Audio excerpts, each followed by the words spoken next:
পুলিশকে লক্ষ্য করে গুলির অভিযোগ জলপাইগুড়িতে আক্রান্ত হয়েছে পুলিশকে লক্ষ্য করে গুলি চালায় দুষ্কৃতীরা, এমনই অভিযোগ। আর ব্যাপক উত্তেজনা আর আতঙ্ক রয়েছে জলপাইগুড়ি শহরে। সন্দেহজনক একটা গাড়ি, সেই গাড়ি ধাওয়া করে পুলিশ, আর গাড়ি তাড়া করতে দুষ্কৃতীরা গুলি চালায় বলে অভিযোগ। সিসিটিভি খতিয়ে দেখে এখন দুষ্কৃতীদের শনাক্ত করার চেষ্টা চালাচ্ছে পুলিশ। সেই সিসিটিভি ফুটেজ আপনারা দেখতে পাচ্ছেন।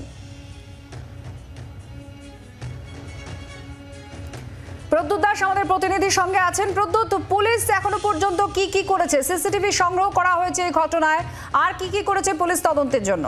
ইতিমধ্যেই পুলিশ কিন্তু চারিদিকে নাকা বসিয়েছে জেলা জুড়ে, এবং এই যে গাড়ি, যে সিসিটিভি ফুটেজে যেই গাড়িটি দেখা যাচ্ছে, সেই গাড়ির নাম্বার প্লেট জোগাড় করে তাকে শনাক্ত করে কিন্তু সেই সূত্র ধরে পুলিশ কিন্তু ইতিমধ্যেই তদন্ত শুরু করেছে। শুধু তাই না, জেলার এই শহরের যেখানে যেখানে গাড়িটি যেদিক দিয়ে গেছে এবার বেরিয়েছে, প্রত্যেকটি জায়গায় সিসি ক্যামেরার কিন্তু পুলিশ সংগ্রহ করছে, এবং সেইভাবেই কিন্তু সেই দুষ্কৃতীদের ধরার চেষ্টা চালিয়ে যাচ্ছে পুলিশ। ইতিমধ্যে পুলিশ সুপার জানিয়েছে হোয়াটসঅ্যাপ বার্তা যে এই ঘটনা ঘটেছে রাতের অন্ধকারে, গাড়ি ঢুকেছিল, সেই পুলিশ পেট্রোলিং এর সময় সেটা নজরে আসে, এবং পুলিশ চেক করতেই কিন্তু পুলিশের ওপরে কিন্তু তাদেরকে সেই দুষ্কৃতীরা অ্যাটাক করে। এবং পাশাপাশি যখন পুলিশ চেক করতে যায় তখন কিন্তু পুলিশকে লক্ষ্য করে একাধিক কিন্তু গুলি চালানো হয়, এমনটাই অভিযোগ স্থানীয়দের এবং পুলিশ সূত্রে জানা যায়। এই ঘটনা জলপাইগুড়ি শহরে ব্যাপক চাঞ্চল্য ছড়িয়েছে। দিনবাজারের মতন একটা জায়গা, সেখানে যদি এভাবে গুলি চলে, সেখানে কিন্তু পুলিশ কিন্তু যে কোনো ভাবে কিন্তু আক্রান্ত হতে পারত। কিন্তু পুলিশ যখন গুলি চালানো, সেই মুহূর্তে পুলিশ কর্মীরা কিন্তু কিছু সামান্য আহত হয়েছে, কারণ তারা ওখান থেকে পালিয়ে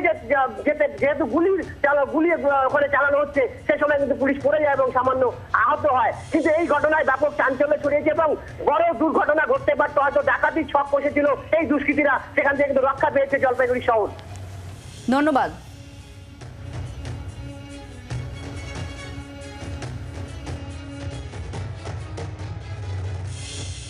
যে ঘটনাটা জলপাইগুড়ি প্রাণ কেন্দ্র দিনবাজারে যেটা ঘটে গেল রাত্রিবেলা, আমরা ব্যবসায়ীরা প্লাস এখানকার স্থানীয় বাসিন্দারা খুবই উদ্বেগজনক। খুবই ভয়ঙ্কর পরিস্থিতি কালকে ঘটনা যেটা ঘটেছে। আমরা চাই, তাও আমরা পুলিশকে ধন্যবাদ জানাই, পুলিশ একটু সজাগ ছিল বলেই বিরাট একটা ঘটনা থেকে আমরা বেঁচে গেলাম। কালকে আমার সঙ্গে কিছু দুষ্কৃতীরা এসেছিল, জড়ো হয়েছিল, তারা পুলিশ তাদের যখন তাড়া করে তখন পুলিশের উপরে 3 না 4 রাউন্ড গুলি চালায় স্থানীয় বাসিন্দাদের, সেটা কথা এখানকার। আমরা চাই এটা নিয়ে ইমিডিয়েটলি প্রশাসন ব্যবস্থা নিক, প্রশাসন আমাদের পুলিশ রাত্রিবেলা পুলিশ পিকেটিং এর এখানে দিনবাজারে একটা ব্যবস্থা করুক। বাংলার আওয়াজ, বাঙালির আবেগ, জি 24 ঘন্টা।